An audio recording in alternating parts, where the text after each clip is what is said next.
दुनिया के कई देश ऐसे हैं कि जहां कानून बनाते हैं तो एक तो लीगल टर्मिनोलॉजी में कानून होता है, लेकिन उसके साथ एक और कानून का रूप भी रखा जाता है जो लोक भाषा में होता है, सामान्य मानवी की भाषा में होता है, और दोनों मान्य होते हैं। और उसके कारण सामान्य मानवी को कानूनी चीजों को समझने में न्याय के दरवाजे खटखटाने की जरूरत नहीं पड़ती है। हम कोशिश कर रहे हैं कि आने वाले दिनों में हमारे देश में भी कानून एक पूरी तरह लीगल टर्मिनोलॉजी हो, लेकिन साथ साथ वही बात सामान्य व्यक्ति की समझ में आए उस भाषा में, और वो भी दोनों एक साथ असेंबली में या पार्लियामेंट में पारित हो, ताकि आगे चल करके सामान्य मानवी उसके आधार पर अपनी बात रख सकता है। दुनिया के कई देशों में ये परंपरा है। अभी मैंने एक टोली बनाई है, वो उसका अध्ययन कर रही है। साथियों, हमारे देश में आज भी हाई कोर्ट्स और सुप्रीम कोर्ट की सारी कार्यवाही इंग्लिश में होती है, और मुझे अच्छा लगा सीजेआई ने स्वयं ने इस विषय को स्पर्श किया।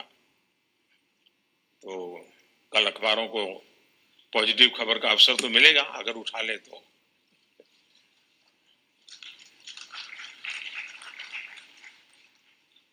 लेकिन उसके लिए बहुत इंतजार करना पड़ेगा। साथियों, एक बड़ी आबादी को न्यायिक प्रक्रिया से लेकर फैसलों तक को समझना मुश्किल होता है। हमें इस व्यवस्था को सरल और आम जनता के लिए ग्राह्य बनाने की जरूरत है। हमें कोर्ट्स में स्थानीय भाषाओं को प्रोत्साहन देने की जरूरत है। इससे देश के सामान्य नागरिकों का न्याय प्रणाली में भरोसा बढ़ेगा, वो उससे जुड़ा हुआ महसूस करेगा।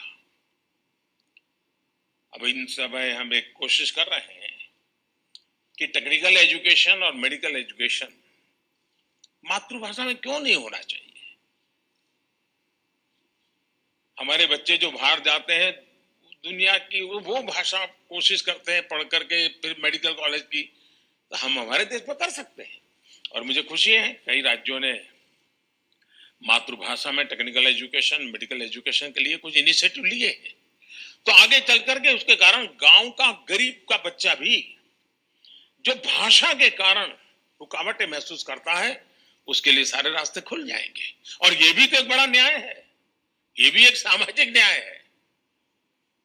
सामाजिक न्याय के लिए न्यायपालिका के तराजू तक जाने की जरूरत नहीं होती है। सामाजिक न्याय के लिए कभी भाषा भी बहुत बड़ा कारण बन सकती है। साथियों, एक गंभीर विषय सामान्य आदमी के लिए कानून की पेचीदगियां भी है। 2015 में हमने करीब 1800 ऐसे कानूनों को चिन्हित किया था जो अप्रासंगिक हो चुके थे। इनमें से जो केंद्र के कानून थे, ऐसे 1450 कानूनों को, 1450 कानूनों को हमने खत्म किया। लेकिन राज्यों की तरफ से केवल 75 कानून ही खत्म किए गए। मैं आज सब आदरणीय मुख्यमंत्रीगण यहां बैठे हैं, मैं आपसे बहुत आग्रह करता हूं कि अपने राज्य के नागरिकों के अधिकारों के लिए, उनकी ईज ऑफ लिविंग के लिए आपके यहां भी ये कानूनों का इतना बड़ा जाल बना हुआ है, काल बाह्य कानूनों में लोग फंसे पड़े हैं, उन कानूनों को निरस्त करने की दिशा में आप कदम उठाइए। लोग बहुत आशीर्वाद देंगे जी। साथियों, न्यायिक सुधार केवल एक नीतिगत विषय या पॉलिसी मैटर ही नहीं है। देश में लंबित करोड़ों केसेस के लिए पॉलिसी से लेकर टेक्नोलॉजी तक हर संभव प्रयास देश में हो रहे हैं, और हमने बार बार इसकी चर्चा भी की है। इस कॉन्फ्रेंस में भी आप सब एक्सपर्ट्स इस विषय पर विस्तार से बात करेंगे ही, ये मुझे पर विश्वास है। और मैं शायद बहुत लंबे अरसे तक इस मीटिंग में बैठा हुआ हूं। शायद जजीज को ऐसी मीटिंग में आने का जितना अवसर मिला होगा, उससे ज्यादा मुझे मिला है। क्योंकि मैं कई वर्षों तक मुख्यमंत्री के रूप में इस कॉन्फ्रेंस में आता रहता था। अब यहाँ बैठना मौका आ गया है तो यहाँ से आता रहता हूँ। तो एक प्रकार से मैं इस महफिल में सीनियर हूँ।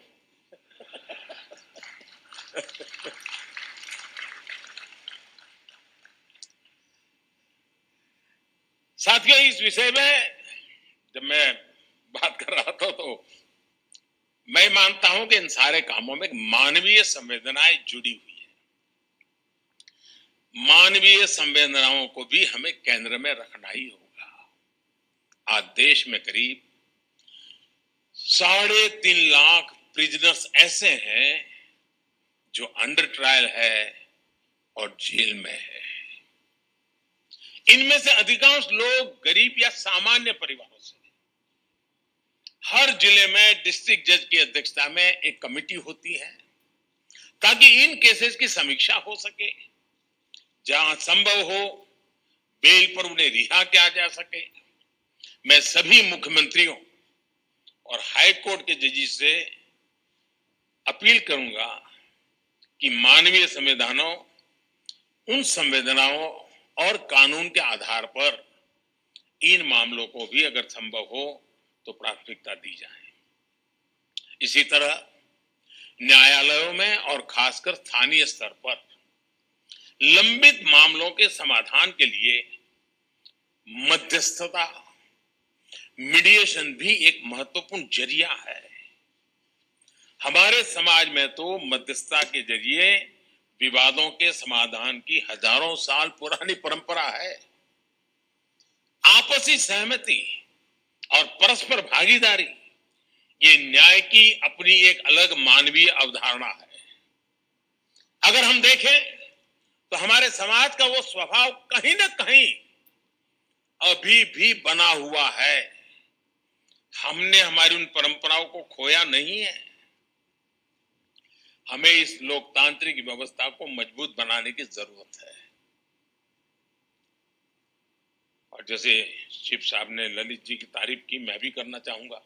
उन्होंने पूरे देश में भ्रमण किया, हर राज्य में गए इस काम के लिए, और सबसे बड़ी बात है कोरोना काल में गए। साथियों, मामलों का कम समय में समाधान भी होता है, न्यायालयों का बोझ भी कम होता है और सोशल फैब्रिक भी सुरक्षित रहता है। हमने इसी सोच के साथ संसद में मीडिएशन बिल को भी एक अम्ब्रेला लेजिस्लेशन के रूप में भी पेश किया है। अपनी रीच लीगल एक्सपर्टाइज के साथ हम मीडिएशन से सॉल्यूशन की विधा में ग्लोबल लीडर बन सकते हैं। हम पूरी दुनिया के सामने एक मॉडल पेश कर सकते हैं।